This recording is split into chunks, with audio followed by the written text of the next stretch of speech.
there are three parts to the church. First is the Holy See, which is just sort of the authority of the church, not a person, but what represents the church. When we talk about the Holy See, that's what we're talking about. Then there's Vatican City, 108 acres. That's administered by the Pope as well. And then the Roman Curia. That's the bureaucracy of the church, and that's kind of what we're concerned with here. Pope, of course, is the boss. He's more than just a boss, more than a chairman of the board or super CEO, because Jeff Immelt doesn't have the authority of God. And, someone like Jamie Dimon, the whale trade certainly proves he's not infallible.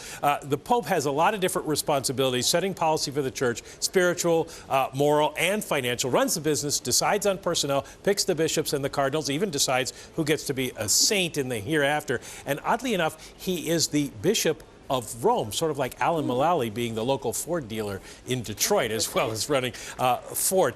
But nobody, at least in the last 2013 years, has been able to do it alone. So he does have this staff. His chief operating officer, the Secretary of State, who coordinates operations at the Vatican, 9 divisions called congregations and 3 tribunals. Church has its own judicial system.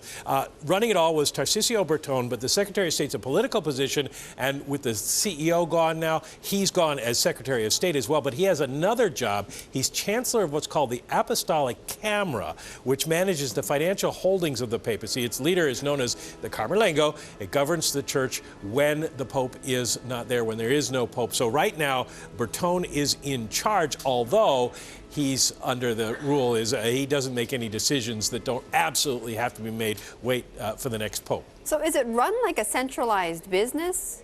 It's run very diffusely, and that's part of the problem. Is they don't run it like a business. Now, it's not a big business. I mean, this doesn't even qualify as a small cap. Operating budget of about $330 million.